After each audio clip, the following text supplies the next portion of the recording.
So continuing with the inductive effect, so whether it is inductive or resonance effect, the main impact is on K.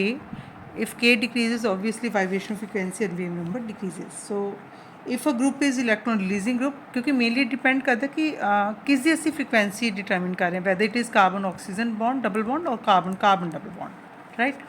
जिस तरह कि अगर carbon oxygen double bond की गल करते हैं and let us say there is no another group electron releasing or withdrawing group is attached, formaldehyde का case है, तो इस केस ਵਿੱਚ ਜਿਹੜੀ ਵਾਈਬ੍ਰੇਸ਼ਨ ਫ੍ਰੀਕੁਐਂਸੀ ਹੈ that is 1740, ਬਟ ਅਗਰ ਅਸੀਂ ਇੱਕ ਮਿਥਾਈਲ ਗਰੁੱਪ ਲਗਾ ਦਿੰਦੇ ਹਾਂ which is having plus I effect, ਤਾਂ ਪਲਸ ਆਈ ਨਾਲ ਕੀ ਹੋਏਗਾ, ਇਲੈਕਟ੍ਰੋਨ ਰਿਲੀਜ਼ ਕਰੇਗਾ ਤੇ ਇਲੈਕਟ੍ਰੋਨ ਡੈਂਸਿਟੀ ਇੱਧਰ ਮੂਵ ਕਰੇਗੀ, ਜਿਸ ਨਾਲ ਇੱਥੇ ਬੌਂਡ ਜਿਹੜੀ स्ट्रेंथ है वो डिक्रीज़ होएगी, बॉन्ड लेंथ इंक्रीज़ होएगी, और बॉन्ड स्ट्रेंथ डिक्रीज़ होगी तो नेचुरली वाइब्रेशन फ्रिक्वेंसी डिक्रीज़ हो जाएगी. सो डाउनवर्ड शिफ्ट आ जाएगी 1725 सेंटीमीटर इनवर्स.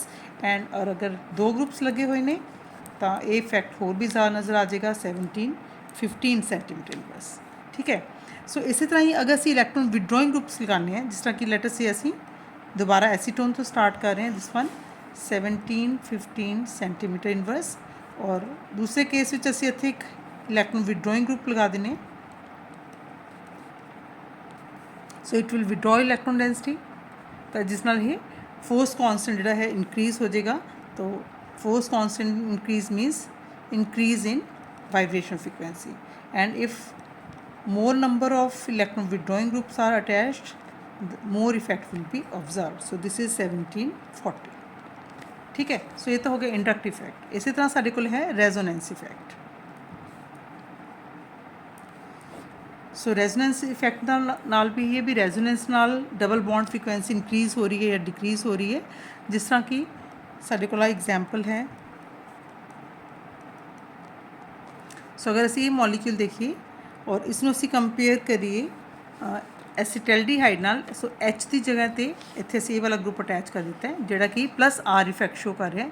सो ये रेजोनेंस नाल इत्थे बॉन्ड सॉरी फोर्स कांस्टेंट जिहड़ा डिक्रीज़ हो रहा है, क्योंकि फोर्स कांस्टेंट डिक्रीज़ हो रहा है तो इसकी जिहड़ी न्यू आएगी that will be around 1690 centimetre inverse. So you can see 1725 तो 1690. और इसी तरह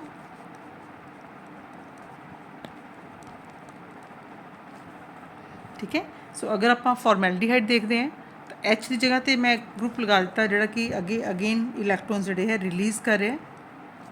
तो अगेन डाउनवर्ड इस भी जी है वैल्यू जी डाउनवर्ड शिफ्ट आ जाएगा, क्योंकि carbon oxygen force constant decrease हो गया है. सो 1700 सेंटीमीटर इनवर्स. और अगर मैं इसमें कंपेयर करा अगेन एसिटल्डिहाइड नाल, क्योंकि CH3 कॉमन है, और H की जगह पे मैं फिनाइल ग्रुप लगाता which is again plus R effect show कर रहे हैं, इलैक्ट्रॉन रिलीज़ कर रहे हैं. तो अगेन इस भी डाउनवर्ड शिफ्ट आ रहा है 1690 सेंटीमीटर इनवर्स. ठीक है.